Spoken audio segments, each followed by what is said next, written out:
9:30. Yes, but it won't automatically start. I think you have to actually go in there and click it. So, Okay. let me see. And we're on. All right. What's going on, sports fans? This is Jake Waxman. And Tyler Love, Two Guys Talk Sports. Coming to you live from Tyler's house. For the first time since we started doing things on YouTube, we are streaming together here at Tyler's house after a month of negotiating some busy dates. Finally, we'll just chalk it up to that. All right, Tyler, where you want to begin? Well, 2 weeks ago, we were in the middle of our Chicago trip, having gone the day prior to our Tigers game at Wrigley Field. We would later go to a Tigers game at Guaranteed Rate Field against the White Sox. And I have a few things I want to say about both stadiums. Wrigley is, of course, a jewel box ballpark, second oldest in the majors. The support pillars in the stands with some seats with obstructed views.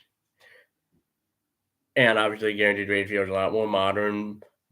But what really stood out was the surrounding infrastructure. Wrigleyville is well built around the stadium and is integrated, whereas where the White Sox play, you just have nothing but parking lots. And you're near the Dan Ryan Expressway. Yeah. So, had a great time with Tyler and his folks when we went to Chicago. And like Tyler said, we went to both Wrigley Field and the Guaranteed Rate Field, which is the home of the White Sox. And, I kind of agree with Tyler on a number of things. Compared to when you compare the two, I got to go with Wrigley easily over Guaranteed Rate Field. While the food was fantastic at Guaranteed Rate Field, and the stadium itself is very nice, the atmosphere itself, in my mind, it's flat compared to Wrigley Field, and more particularly Wrigleyville, like the surrounding neighborhoods, as Tyler mentioned. I think it creates a wonderful atmosphere for a baseball game. It's like, are we in Chicago? Or are we in or is Wrigley Field in its own separate town? One can wonder, because you got that neighborhood called Wrigleyville. And me and Tyler and his folks, we ended up, after the game, we ended up going to this bar and got a beer afterwards. So, Yep. Or an alcoholic drink. So that was really nice in and of itself sense. And the fact that you can do that right after the game and how easy it is to get into one of these bars, especially after a busy afternoon game at Wrigley Field. Good stuff. Mm-hmm. Absolutely. Yeah, and the thing, that Wrigley was part of the overall Lakeview neighborhood in Chicago, as we alluded, there was a lot of great things. I mean, both have good stadium organs and all, don't get me wrong, but one thing you can't do at Wrigley is entirely go around the first floor, the lower deck, because the outfield is cordoned off for those with general admission bleacher tickets.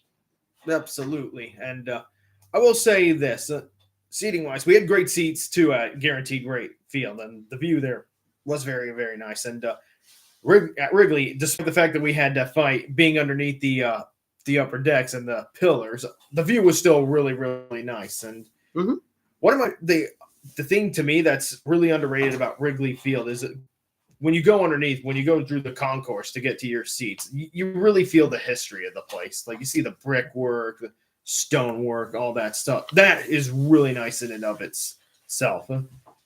So that's another thing I like better compared to Guaranteed Rate Field. And hey, hard to beat history. Yeah, the Ricketts did a good job preserving that stadium a decade ago. The video boards that in the first phase were controversial, yeah, but hey, they were kind of overdue, and they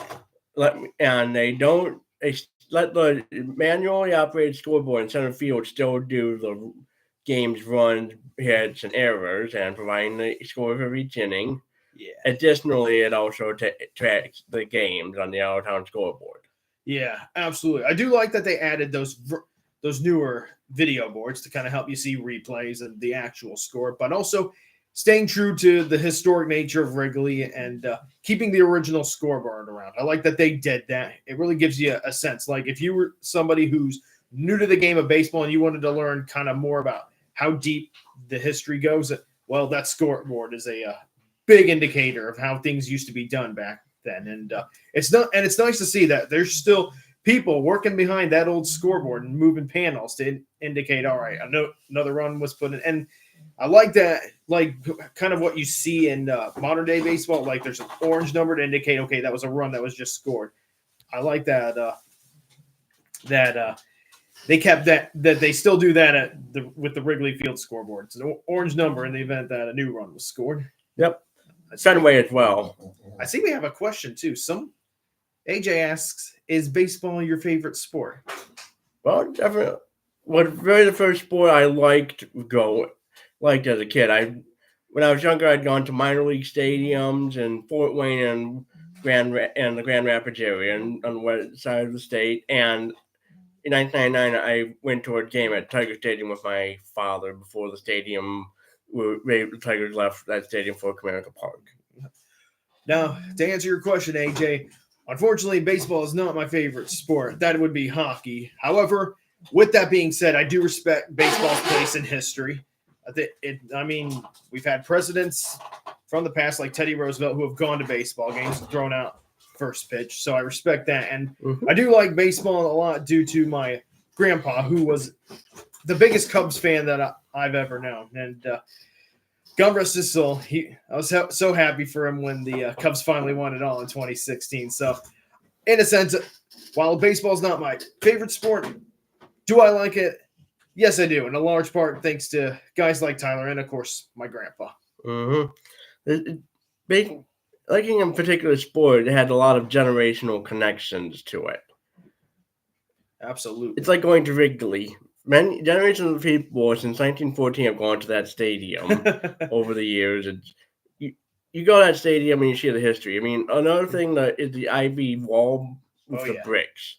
You do not want to run into that thing. And at summertime, when it's fully luscious and green on a day game, it just looks beautiful. Yeah, I thought that was very pretty to look at. And also, like Tyler said, my thought is I don't want to run into that because that looks like it hurts a lot. And then the itchiness you would get afterwards along with the cuts. And not forget the brick. You don't run into padding. Yeah. That stadium is grandfathered in for good reason. Yeah, absolutely. And so I want to close this topic off by saying this. I really enjoyed Wrigley Field. Probably, without a doubt, I would put that in my top 2 of like favorite sporting venues I've been in. That and Mackey Arena. Those would be my top 2 in no particular order because you can't deny the history of Wrigley. And when we were there were 33. I mean, like the generations, like Tyler said, the generations, it's still going strong with baseball. We had 33,000 people at Wrigley Field, the game we went to, and that was a weekday game. I mean, there were baseball fans, like Cubs fans. They just show up. And the team that Tyler roots for, the Tigers, their fans travel well. I learned that this weekend, that's for sure. Yeah, they had plenty to cheer for at the game against the White Sox, much more so than the Cubs. There were a lot of collisions there were a lot of fielding issues that day, at Thursday afternoon for Red Tigers fans to witness, and it was not pretty. Yeah. And I will say this, even though I'm not a Tigers fan, even I was getting frustrated because I don't like bad sports play. And I thought to myself, these guys need to talk to each other or this is going to, and it happened 3 times. Like, just talk to each other, please. Somebody indicate, wave your hand in the air and tell them. I mean, okay, young players, but they're going to have to learn some communication. They did better, though, at the game of the White Sox. Yeah, and the White Sox have had their fair share of collisions. Orioles announcer Kevin Brown recently said when a collision benefited the Orioles that they went full White Sox. You do not want to go full White Sox. Yeah, not fun. Yeah, and just remember, if you think you're struggling in life, just remember, at least you're not going full White Sox at the moment. As long as you're not doing that, you guys are doing great in life. That team is going to be on pace to break the 62 match for the worst record in the 162 game season in OVU history. Yep, They were close to that 21 years ago, but didn't in the end, which is good. But White Sox, oh boy. Yeah, no, Thank God I'm a Cubs fan. Well, to finish the subject off, I just want to say this. Overall, I would give this experience, I'll go 19 out of 10. Yeah, I'll go the over. It was everything I could hope for and then more. Wrigley lives up to its historic height. Beautiful ballpark, well preserved. Everything about it, from the Wrigleyville and to Wrigley Field, everything was a 19 out of 10, to put it into words. Yeah, it was a great stadium. Not that injury was bad, and overall, we also went to the Mag Mile, went to the Harry Carey 7th inning stretch museum and restaurant sports museum, walked around Navy Pier, had some Chicago deep dish pizza. Yeah, the deep dish was really good. It was a fun trip. Yep. We even got a nice thing about the restaurant next to the museum, the Harry Carey's restaurant, is they have this filter. So if you scan the QR code, you can find out just how you look with Harry Carey's historic glasses. It's really all that fun. Great trip to Chicago. Me and Tyler and his folks, we had a great time, and that was fun. And I hope to be back in the Windy City soon. Likewise, there's so much we weren't able to do. Observation decks, at the John Hancock and Sears Tower, the boat tour. Yeah. Plenty to do. Yep. And plenty of reason to get back. And hopefully I can get back with this guy and we can have just as much fun as we did the first time. Mm-hmm. All right. Now, shifting gears after a great experience in where else are we planning to travel? AJ wants to know. Ooh. Well, I don't know about him and I per se yet. That's unclear. However, one thing I looked into, my stepdad and I were looking into, was to go to Dodger Stadium in LA. His son lives not far from Dodger Stadium. We looked at the 25 MLB schedule, and the Tigers start their campaign in LA in late March. The Dodgers play 2 against the Cubs in Japan to start the season, but that's their stateside, the home opener. Yeah. Hopefully you and your folks can make that work out, Tyler, because that seems like a really exciting opportunity. Not to mention, you get to go out west. Farthest west I've been is Arizona and Utah. Never been to California. Farthest out west for me, technically Seattle, but that's only because I flew into SeaTac. To be more clear, the farthest west I've truly been out in terms of visiting places is Colorado. Right. All right. And AJ, we see that you're excited for some football. So yeah, we'll start talking about some football. And to answer, if you're wondering where I'm traveling, AJ, well, it's not this weekend, but the next weekend, I'll be traveling with some members of my family to West Lafayette. We're going to watch Purdue play Notre Dame in some college football. So really excited about that and excited to return to Purdue University. I'll try to do some live streaming there for you guys so that you can see what the newly renovated Ross A looks like, as well as the atmosphere. Because Purdue, in terms of football, when Purdue football is doing well or when the crowds are there, it's an underrated football town. Yeah, and that's AJ. Thank you for these questions, man. It's great to be talking with someone. All right. Sorry to keep you waiting. We'll get you to the football. I'll start before we start making predictions on the NFL season. I want to start with talking about what happened last night between the Chiefs and the Ravens. That was a good football game.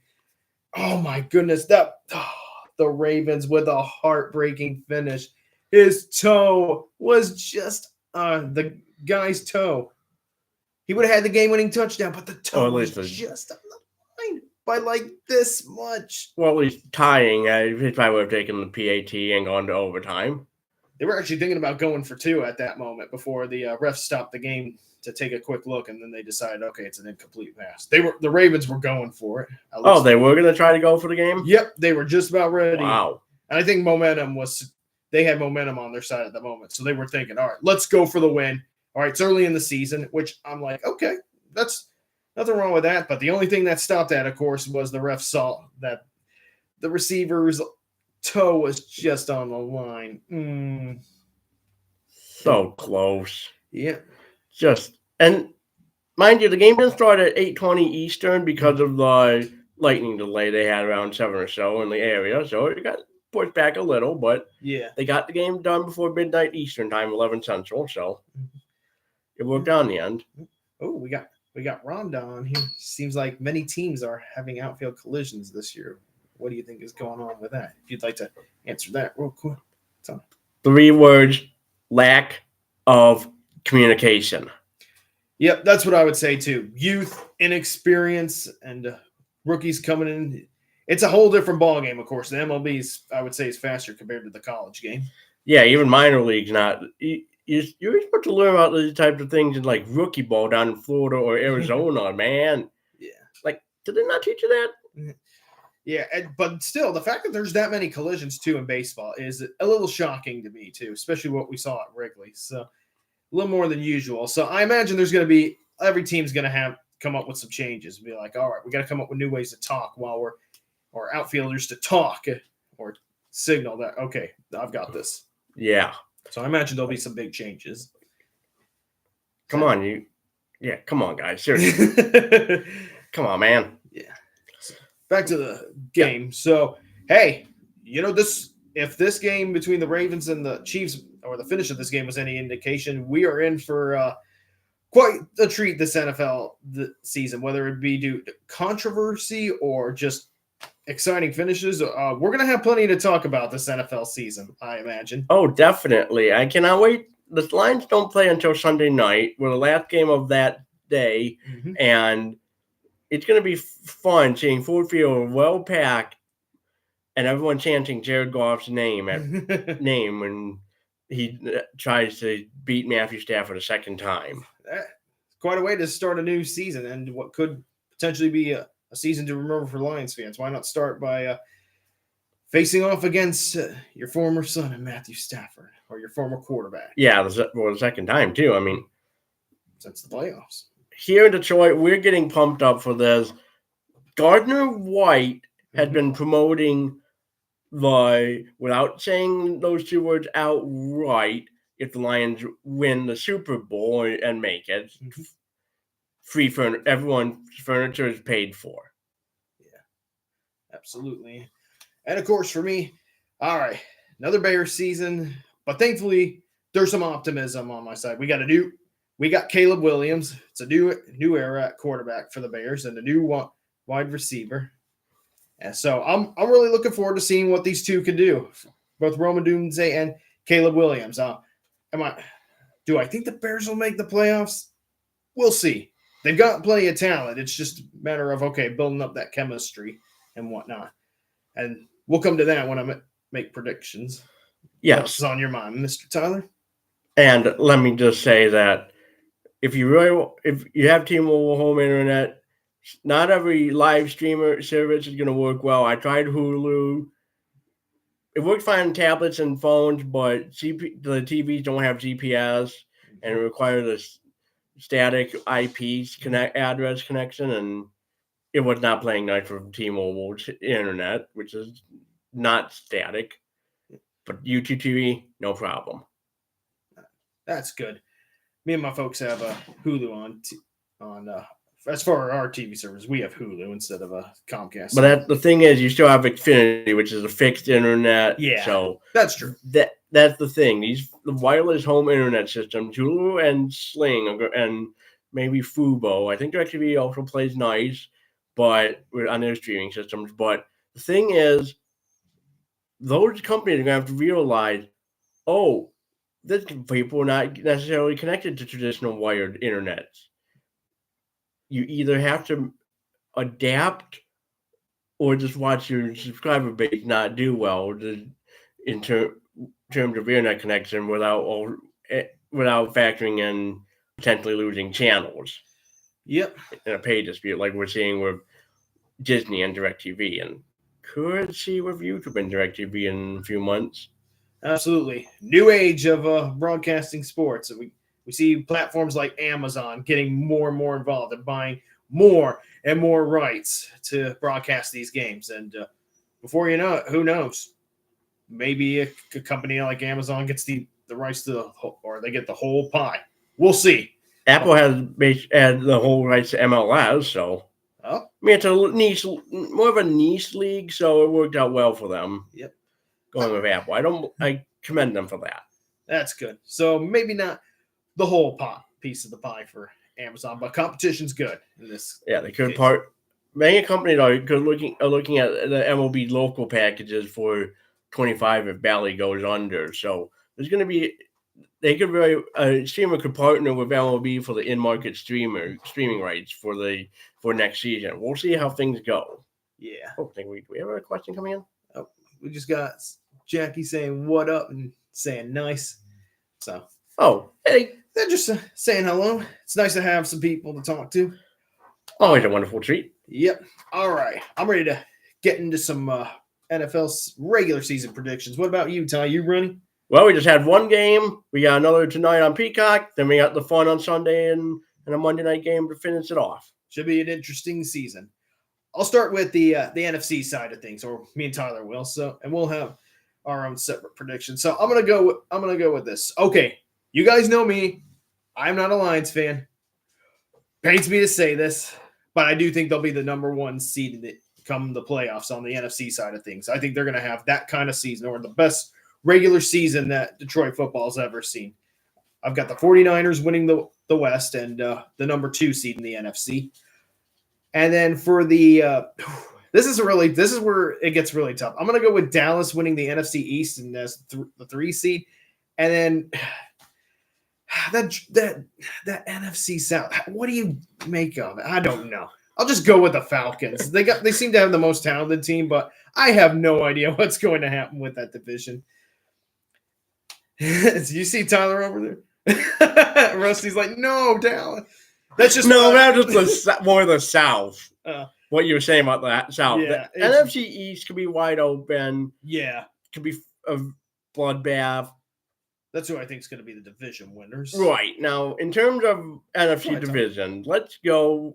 No arguments about the Lions, not just hometown pride, but how good they've been so far. Actually no argument for them being the 1 seed. It'd be fun. I'd be fun hosting games up for the Super Bowl.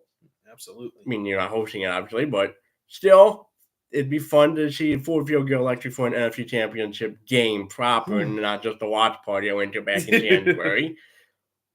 NFC West, San Francisco has been doing good. They're the reason they've done the Super Bowl twice in this decade alone. Absolutely. They're good. And now the East, I feel like it might have to be maybe the Eagles could deny Dallas. I mean, Dallas has dated all talk, but what do they do in the playoffs? Yeah. Think about it. It's not hard to think about. Dallas has no problem getting to the playoffs, but once they get to the playoffs, yeah. Basically, I mean, I don't trust Dallas. Just wet the bed, pretty much. Yeah, I don't trust Dallas for a reason, people. I'm only saying they're going to make the playoffs, but I didn't say what they're going to do once they get there. And I was shaking my head at the South. What a joke of a division. I don't see Carolina doing all that hot. They still got work to do down in Carolina. Yeah, so with how much of a joke that division's going to be, it's basically a 3-team toss-up. I feel like it could be Tampa. I mean, they got some good quarterback consistency with Baker now. Yeah, don't underestimate Baker Mayfield. And I think Mayfield's going to have a solid season. It's just a matter of what else the rest of the team does. That's, for me, it's hard to say. Yeah, obviously there's going to be a lot of change going forward. Change in these next 16 or 17 or so games, depending on how many you've played heading into Sunday. Absolutely. All right. Tyler, who do you think the wild cards are going to be in the NFC?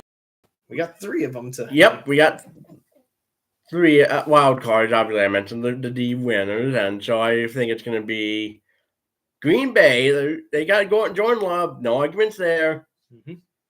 Dallas is what I've got because I have Philly winning it all. And let's go with the Rams for out west. All right. So what do you got? All right, for my wild cards, well, we agree on the first one, the Packers.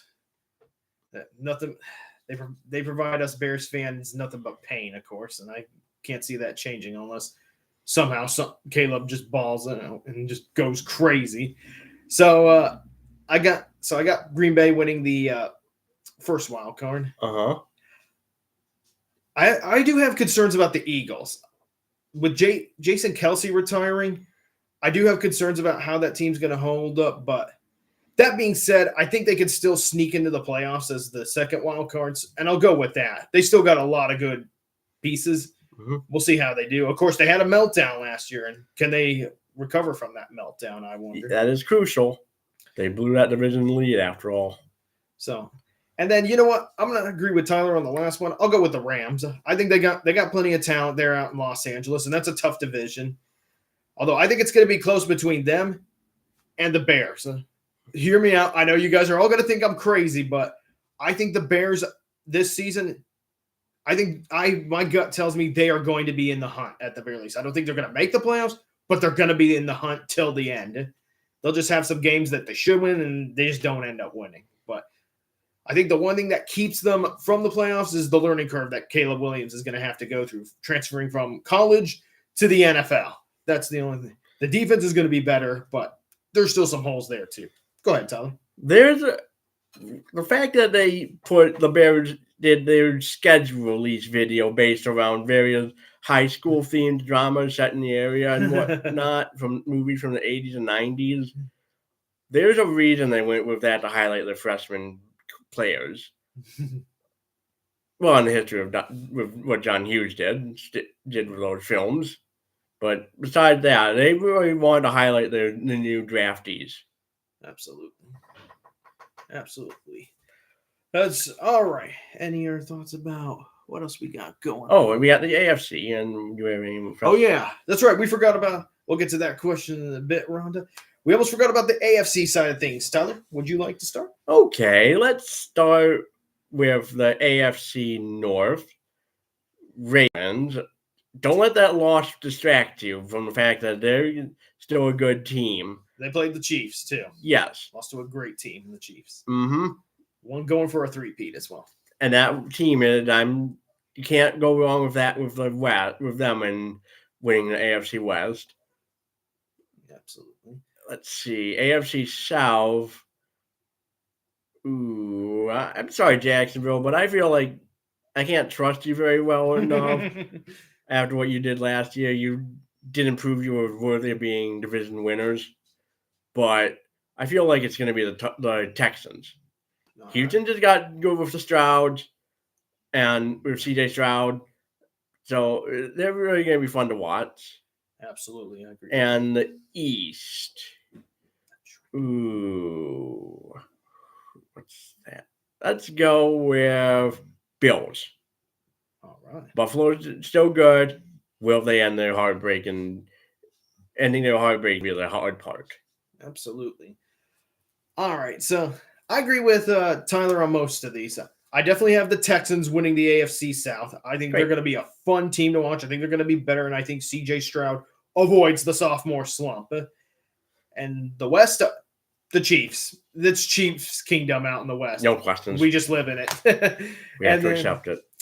Then, of course, I still think although the Bills are kind of starting to face cap hell, as we call it, I do think they're still in command of that AFC East. Now, here's where me and Tyler disagree, and that's on the North. Okay. I'm going to go with the Bengals. I think the Bengals bounce back, and Joe Burrow bounces back, too, and stays healthy. I could be wrong, but that's just what my gut tells me. So let's just see what happens. We got 17 games in an 18-week period to see who's right and who's wrong. Absolutely. Couldn't agree more. Now, in terms of wild cards. Go for it. Okay, so I'm going to say Bengals and the Bengals. All right. Let's go with Colts. Ooh. And go out west. I'll give it to the Chargers. Okay. All right. For Harbaugh, yeah. I feel like getting Harbaugh was the right move there. Not with his experience winning a natty from Michigan is going to really help. Yeah. I agree. You know what? I'm with Tyler on two of them. Now, I will say this. I'm going to go Ravens for wild card number 1. So we just have a different division winner. Yes, in the North. Yep, but I will agree that the team that does not win that division, the second team will win the wild card. So he had the Bengals winning the first wild card, and I've got the Ravens getting that first wild card. It's going to be a battle for that division. I don't trust the Browns. Yeah, neither do I. Even with having Deshaun Watson and the Steelers, I have no idea what's happening in Steel City. Let's see, and then you know what? I kind of like that Colts pick too. And if Anthony Richardson, if he stays healthy, I think the Colts are a wild card team. They're very underrated. Got a solid defense and underrated offense. It's just for me, it's just a matter of can Anthony Richardson stay healthy, and I think he will this year, and the Colts will get a wild card. And then for that final wild card spot, I'm going to go with the Dolphins. I mean, there's questions about them, but I still trust, at the very least, I trust Mike McDaniel and Tua Tagovailoa to guide those Dolphins to at least a wild card spot. Now, what they do afterwards, we'll see. Mm-hmm. That's all I can say there. So, yep, that's our playoff predictions. Now, and like I said, and by the start of January, we'll see who's right and who's wrong. Absolutely. We'll find out. We share a lot of picks, but we also have different picks too, or different ideas about who's going to be where in the playoff picture. Yep. All right, let's see if we have any questions. I see we've got some good stuff over on the sidebar there. Yeah, trying to figure out what Rhonda is saying behind the heart. Any thoughts about the... That's what I'm trying to figure out. Maybe I can... If this heart wasn't here, I could read it. I'll try to move it up. Colts. Oh, it's the Colts. All right. Well, we did discuss the Colts a little bit, and you know what, Rhonda? But I'll tell you more. Like I said, underrated defense and a solid offense. I mean, they've been really good on defense the last few years. And for the Colts, simply, if they could just stay healthy, they can sneak in, not more than just sneak into a wild card spot. They can earn it. Mm-hmm. And, of course, I got a lot of people in my family who are Colts fans. They would probably say the same thing. Right. The big key is, like I said, can Anthony Richardson stay healthy? He's talented. He's got an arm, and he can make plays. Can he stay on the field for the Colts? If so, they've got a damn good chance of getting into the playoffs. Yeah. There's a reason we both put them in for the wild card. We liked what we saw heading into the playoffs last year. Now, it didn't work well against Houston, but at least they made an effort for it. Yep. They just fell short against Houston last year, but I think they'll use that disappointment as motivation to improve and take that next step this year. And I think they had a solid draft this last year, so they're building up. Very underrated team, and they might not always make the playoffs, but they're always in the mix. And I think this year they'll capitalize, and I think they'll get in. Yep. Do we have any other first questions or something? I think I see something on the bottom. Yeah, I guess I'll take a look, see if anybody else has any questions. Oh, maybe not. I guess I do have one more subject I'd like to get to before we sign off, unless Tyler has something else. By all means, if you got, we gotta say, go ahead. Last week, sports fans, was a very tough week for the hockey community. Johnny Gaudreau and his brother Matt Gaudreau were killed, sadly, in an auto accident last weekend. And I just want to send my condolences and my thoughts and prayers to the Gaudreau family. Just absolutely breaks my heart to see what happens, whether it's hockey or across any sports. Anytime you lose somebody like that, and especially in a terrible way like that, it's gut-wrenching. It just not very many words. So I also just want to say to those commenting and to those watching, please keep the Gaudreau family in your thoughts, your hearts, and your prayers. Anything you'd like to say, Tyler? That drunk driver took a lot by killing 2 men. You lost a lot. You lost husbands without, you lost a father, a husband, and now you got and 2 sons, and you had a sister whose wedding missed a few groomsmen. all because you wanted to try to pass them, And got and you had engaged. too many beer, had several too many beers to have. Really? Just why didn't you call an Uber? That's what on my way back from Indiana yesterday, that's what me and Mom were discussing. Just call an Uber. This is a message, once again, very big time message for all you sports fans. Do not drink and drive, because not only will you ruin families or someone else's life, you'll ruin your life as well. That guy's going to be in jail for a long time for it, I hope for the involuntary manslaughter. He has to. I don't know if he was charged with manslaughter. I think it might have been a different crime, but still, nonetheless, he has been charged with charged at least for driving under the influence. It's really sad.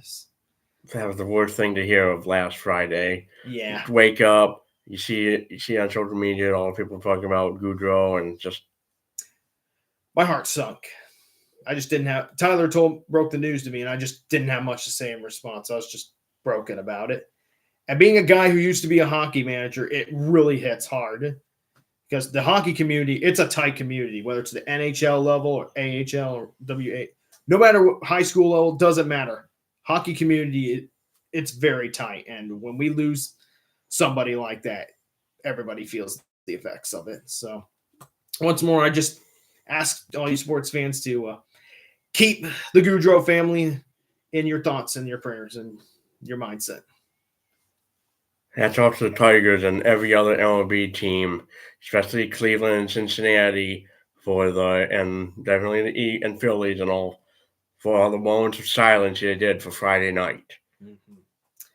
Well, lots of love pouring for the family and the players too, especially Johnny Hockey, as they used to call him. I mean, I've seen in Columbus, there's all sorts of tributes and flowers lining up outside the Nationwide Arena.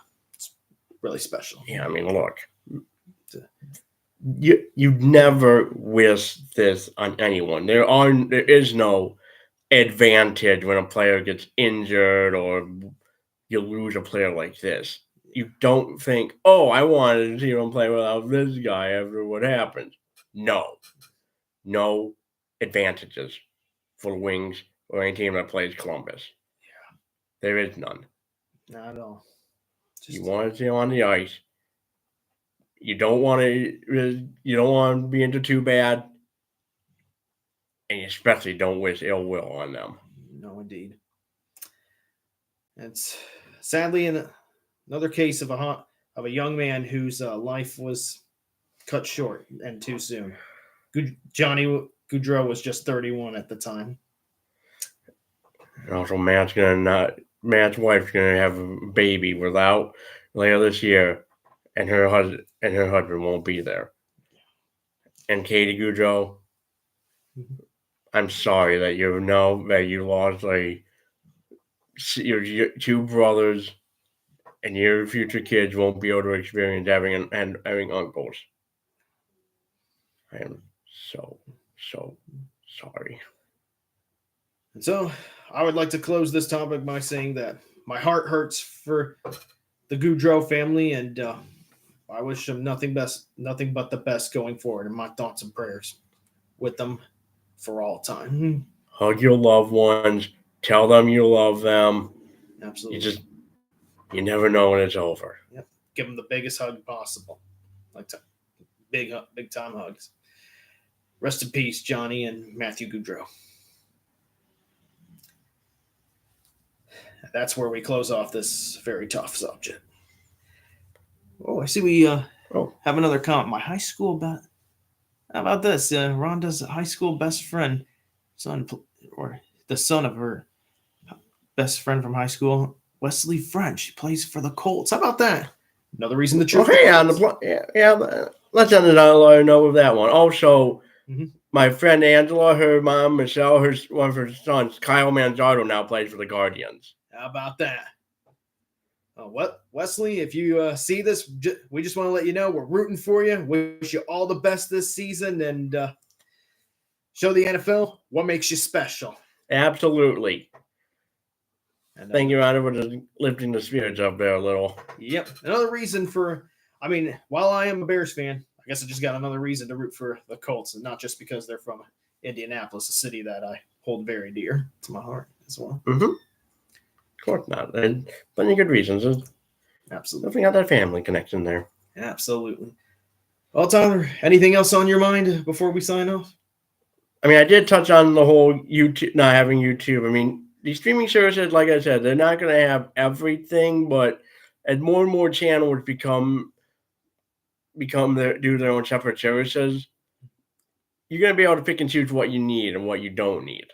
Okay. So the as we see cables unraveling, it's going to really make things interesting for the sports world going forward. Absolutely. Now, the DirecTV, if this didn't dispute, if you have DirecTV streaming services, you don't get your local ABCs, not just the ones owned by Disney. All the AB, because they agreed with it through Disney, all the affiliates got blacked out on stream. Traditional DirecTV, it's okay. Yep. But try being a bar for the ESPN many of the markets for an ABC owned station, and try with an ANC owned station like in New York or LA or Chicago. Yeah. Try being a bar throughout the country, not being able to watch Monday Night Football. Oh, man. Try doing that on Saturday without college football. Yeah. I hope this gets resolved soon, but Me too. it's not looking pretty. We just had this with Xfinity and Valley. Not exactly fun. Yeah. And sports fans, I was going to say, they go to the bar, not just to drink, and not just to watch sports, but just to relax while watching sports. So if they can't get this resolved soon, bar business is going to suffer because sports fans, they might just go elsewhere to relax and watch sports. So, but the question is, because a lot of bars had DirecTV for Sunday ticket. Yeah. How many bars don't have DirecTV and are affected by the dispute with Disney? Yeah. How many bars also have Xfinity as a backup for a good reason?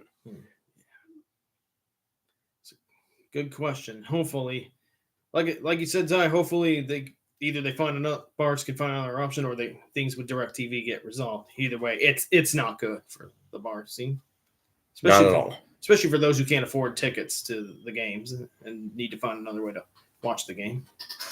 I see we have another question. Oh, nice. What do we got? Did you watch any of the Paralympics?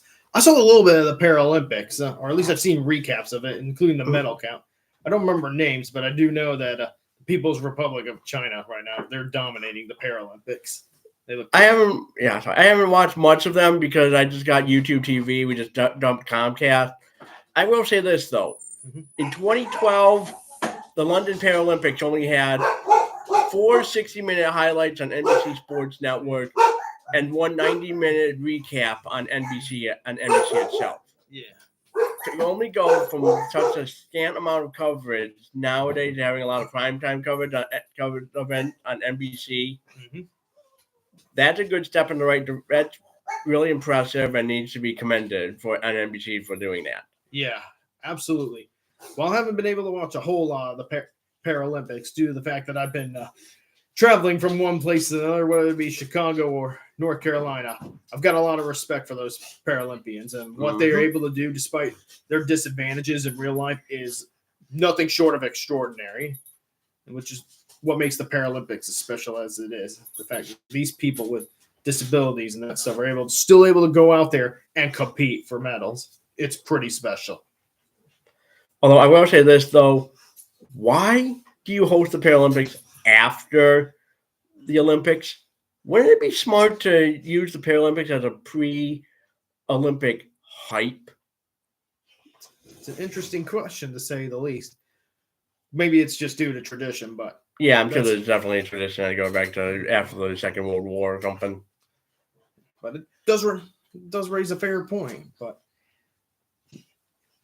And honestly, I do, like Tyler said. Tyler asked, "Why don't we just do the Paralympics before?" Which, especially during the summer Paralympics, I will say if they decide to change it and do it before the Olympics, that might actually boost the Paralympics ratings too, because it'll be like in the middle of summer where nobody's got anything to watch sports wise, and that could boost their ratings. More eyes would be on the television. Yeah, I mean, nowadays you got Paralympics have to compete in America with MLS, with college football, and the pros, and baseball pennant races alone. Yeah, absolutely. Because at this point, we got the Paralympics at the end of August, and at that point, everybody's thinking about college football and the NFL, and that can hurt the Paralympics ratings. So Right. doing it before might just be an advantage. That's all I will say. I don't see the. I mean, of course, it's not. I mean, it's the dates are set in stone for LA 28, so it's not like but they got reasons to do it afterwards. Mm-hmm. So can't really buck tradition yet. Yeah, absolutely. All right. Anything else you'd like to say before then? Not really. I mean, I'm just really looking forward to the postseason push in September, and cannot wait to see who makes it to the World Series. Yep, should be interesting to watch that wild card race in the MLB. It's getting intense. Yeah, we'll do predictions as we get closer towards the month of September, as we get closer towards early October, and we'll also do predictions for the playoffs when they're set in stone. Yeah, absolutely. All right. Anything else you want to say? Or Nothing on my end. Yep. All right, sports fans. It's been fun doing this and talking to all you today. So I think I think we will close our broadcast today on this note. Hope you guys enjoyed, and any questions you have below, leave them on the website or wherever you want to leave them, whether it's Facebook or on YouTube, and we will try to answer them in whatever podcast we do next. Oh, absolutely. And to all the people that have watched and commented on this video, we thank you for it. It's made this engaging on a Friday morning. Thank you so much. Engaging with you guys makes this so much more fun. It's nice when we have people to talk to. Thank you so much. Absolutely. It's been fun. Oh, Mary, what do you got? Tell them where else to find you and when the next podcast is. Oh, absolutely. Yep. We are on Facebook as well. We try to do one at least once a week, so we're going to try again next week. Can't tell you when, but we'll give you more of an update. It could be anywhere between Wednesday and Friday. I got some things on my end I got to figure out. Right. Yeah, we're starting this. We're just going to really get a idea of schedule. Yep. Towards down the road. We'll have concrete details on a schedule and a preferred time frame when we get it going. Yep, absolutely. And we'll let you know when we know, of course, and give you as much information as we can. Absolutely. This is still a work in progress. We'll flesh it out in time. Absolutely. Meantime, we're working through the phases. We're getting our feet wet doing this for the time. Absolutely. All right. Sports fans, it's been a privilege talking sports with you this week and on this beautiful Friday. So I hope you enjoyed this broadcast. And this is Jake Waxman. And Tyler Lavalette. Two Guys Talk Sports. We wish you all a good weekend and enjoy the football. Unless you have DirecTV, that is. And well, it's still going to be good football, but from NBC and Fox and CBS. Thank you once more. We're signing off. Have a good weekend, everybody.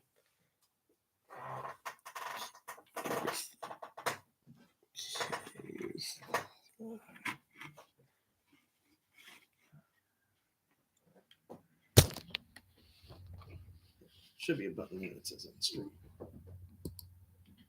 Tonight.